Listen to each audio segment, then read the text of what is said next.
Hello! Woo! Yeah. So this is Mark. I'm trying to do some techie stuff on the lovely game Flat Planet Escape that we've been working on since 1 o'clock this morning.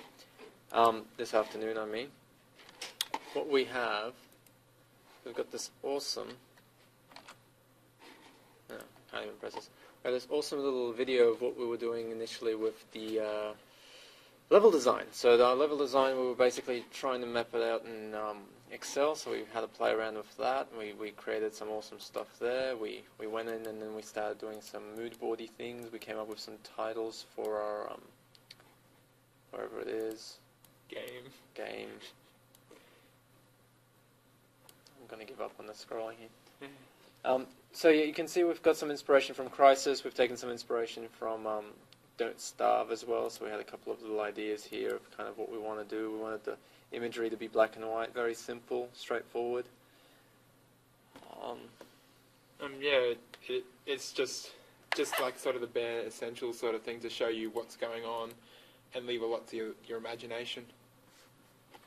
We decided on this font for Agency FB font for all of our text that's going to kind of start appearing. We haven't really done those for this release yet in terms of putting them in the game, but that's kind of what we're doing. So we're going to have these different information pop-ups, we're going to have headings, we're going to have player names potentially somewhere.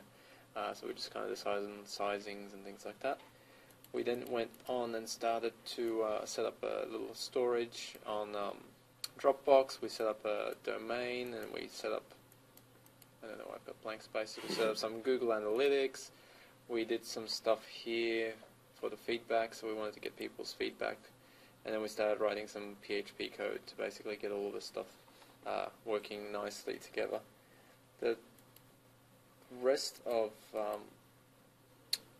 the stuff that we did is audio. We did some cool stuff there. Yeah, we had to do a bit of a mess around to see what would work best and give like a sort of atmosphere to otherwise text. So you have some sort of context that your brain can sort of fit it all into. You're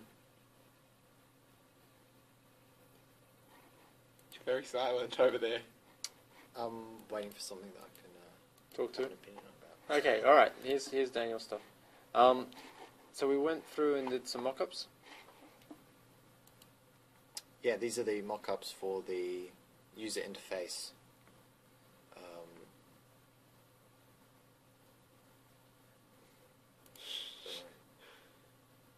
You did good. Tell us more about it. What did you go for when you were creating it? I guess clarity is the most important thing for the interface. Yeah, I don't know. Yeah. It's sized for a phone, so we've got that stuff working. So in the browser it's a little bit big, so you have to scroll down for your actual controls. We'll figure that out when we get to it. And we basically have, got some basic controls. I've got the sound happening, and some more stuff on the loop. You can see it's all over the place. But the UI is something that we're still kind of tweaking and working on. We're trying to figure out this stuff. This was basically what kind of information do we actually need to store in the game itself. So exposition, Y position, health, team. And Daniel had a lot of input on all of these, as well as kind of what else we wanted to do.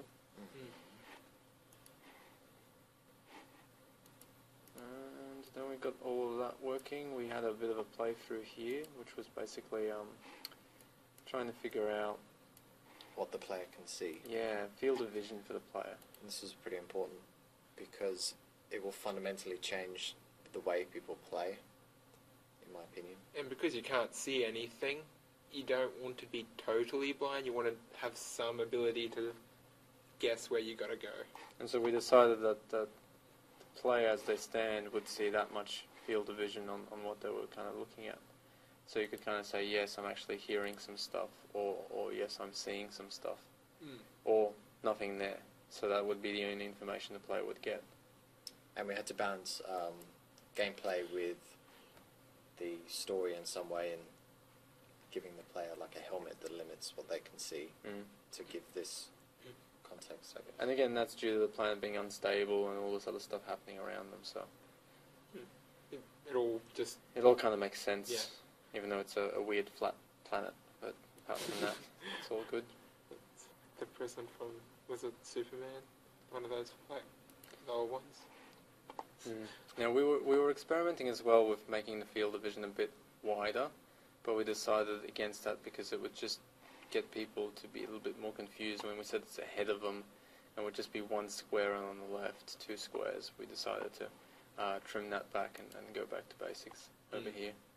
It makes more sense too. You don't see, like, you don't have this field of vision and then it stops there. It sort of spreads. So having it go like how it is quite, does it make sense? Yeah, logical. Yeah, that's a word. Jared did some concepts as well for the screens. So this is the guy teleporting away. Yeah, it's like tearing up and then he'll be reassembled elsewhere. Teleportation. So this would happen after he takes, like he's dead basically, right? Yeah. To save him. Yeah. And what else we had here is we basically asked some people for some help, and we did some other cool things. Just popping into say, and how you going? we're just recording a video. Oh, sorry. What else did we do? So we had a look at this, and this is basically a little bounty that we wanted to get some people's help on character work. And then afterwards, we kind of incorporated that, but we also had a video up on YouTube of some of the stuff from there. And yeah, we pretty much kept working on things. We redesigned the front page of the site to be a little bit more friendly for phones. So we've made stuff a lot bigger, just so that people can kind of click on things easier and get into the game faster. Nothing huge, just kind of making it simpler for them. Added some cool stuff there. And again, that's kind of where our head's at. And so we've got a working game, we've got all of these things like health and which planet side you're on, because there's 2 sides to the flat plane. What stuff you have in an inventory, because we don't have anything yet, and whether you're going to circle around the world when you move around. So that's the limits of our game right now. Doesn't seem like much visually, but I think we've got a good solid game. What we also have is a lot of hype. And we have a lot of hype, which is important for games on my side. You know, I think it's an important part of all of this stuff. If there's an award for hype, it's just get it. It's a bit crazy because of what we decided to do in the time we've got. Yeah, I think that's all it comes down to.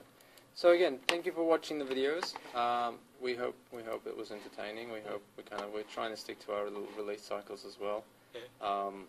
We're doing well. I guess we're just starting this one here, so we're doing a little bit of a video to kind of wrap up what we did previously and then get back into this. And by midnight tonight, we're hoping to have another release and get more people excited about the game, get people playing it, get people actually using it. And that'd be cool. That'd be cool having everyone, instead of working on their games, playing ours, helping us improve ours. At least once every 15 minutes, making a move. I mean, that's what we want. We want people to feel a self-satisfaction that, hey, I can check this out every 15 minutes, make a move. I mean, actually doing something too, not just. And if we found people actually willing to play it now at this kind